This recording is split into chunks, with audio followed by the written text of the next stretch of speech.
Hey everybody, Roxabox9 here with tons of spoiler speculation info coming out of PAX Australia. There's more to come, I'm sure, but for now we have some really cool stuff I just want to get in for our first video. So we'll start off with a new dual deck that they just announced coming out in February 27th, I believe, this coming year, and it is Elspeth versus Kiora. So they revealed some artwork from it, which looks pretty sweet. As to what cards it could be, well, if they're going to make the dual deck at all relevant to standard, then they could be anything. They could be pain lands. They could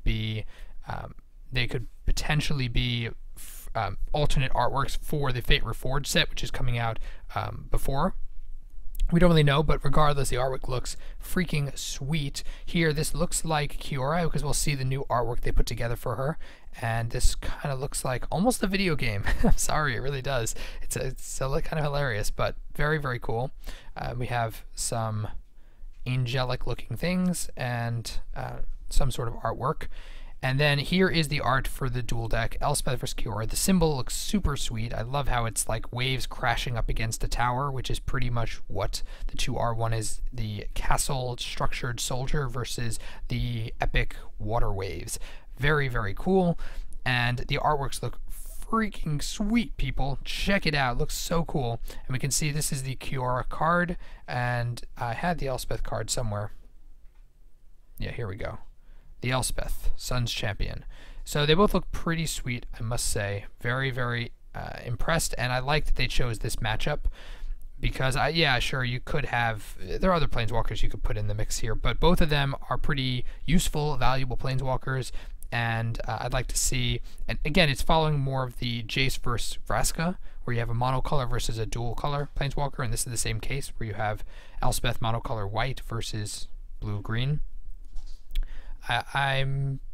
What can I say? It looks really cool. It's coming out in February, and the new art looks pretty cool as well. This was kind of announced as an alternate pack. They're going to be mixing up the pre-release a little bit for Fate Reforged. So switching off topic to Fate Reforged, and they're going to be having some cards that are effectively reprints in this special alternate pack that you may get.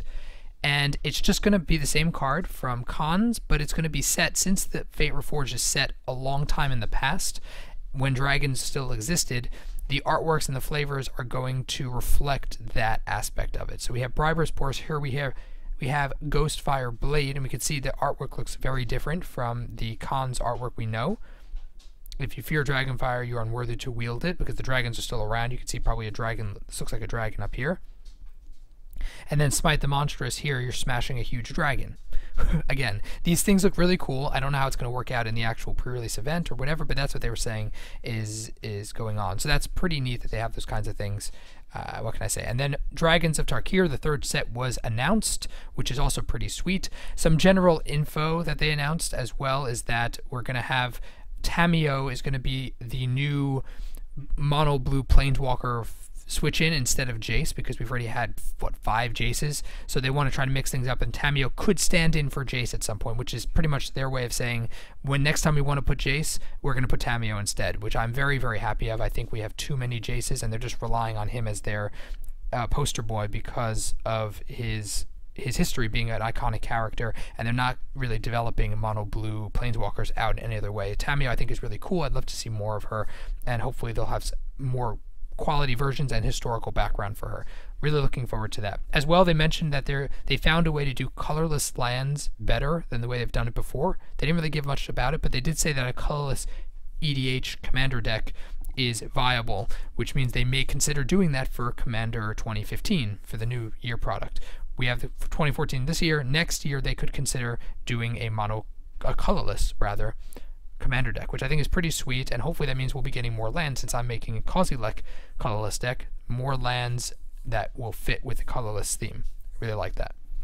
And then what else was going on that was new? Oh yes, we had 2 Fate Reforged cards, which were spoiled.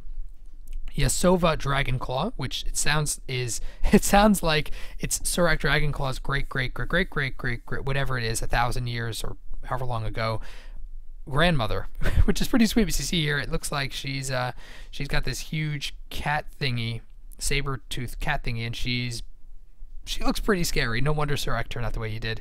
3 for a 4/2 legendary human warrior. Trample at the beginning of combat. You may pay, aha, Haha, see what we did there?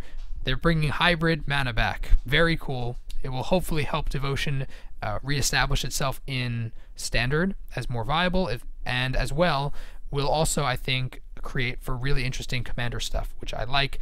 It also could imply, speculating here, that we're going to have the filter lands brought back and not simply have fetches, because I think that the fetch lands, we have the 5 right now. My guess is that we'll have a Return to Zendikar this coming fall, meaning a year from now, and they'll bring back the 5 there, the 5 Zendikar ones. That's my speculation right now. But they could have an in-between filter land cycle to fill out the some of the mana that is going on. It would help with hybrid mana, and also would get the cards that need a reprint. More likely the filter lands, my guess would be in a Modern Masters 2 styled product, but it could very well be they'll bring it back because the fetches don't search for those filter lands, unlike the shock lands. So Yasova, if you pay 3 hybrid, so her color identity for commander, for those who want to run her, is blue, green, red, Timor. If you gain control of target creature an opponent controls with power less than her until end of turn, you untap the creature and it gains haste. And this is every turn. You can do this during combat, which seems pretty sweet, especially if you have ways of using her as Voltron. You power her up, and then you can take some of the strongest creatures on the field for combat. Standard-wise, I don't really know if she's anything particularly to scream about, but flavor-wise, I mean, visually she looks great, and I'm sure as a commander she'll be pretty solid.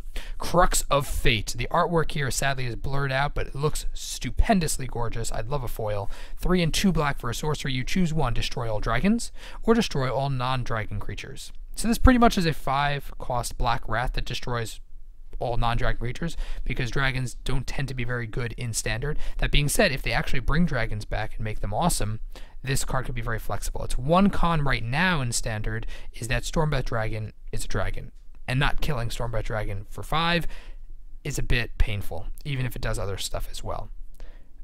Still, being said, it's a very, very cool wrath, very well costed. It's pretty much the closest we'll get to Damnation in a Standard set, I think. But whatever, it seems pretty cool. Commander and Standard, constructed in general, it seems like a very cool card. So that's so far the info we have coming out of PAX. I'd love to hear your guys' thoughts about it, and hopefully we'll have some more news coming out over the next day or so, or even longer. Of course, I'll keep you guys updated on everything as it comes out. So if you enjoyed the video, tap the like button if you're new to the channel, check and subscribe for more stuff coming your way, and as always, Roxabox and Eddie signing out. I'll see you guys next time.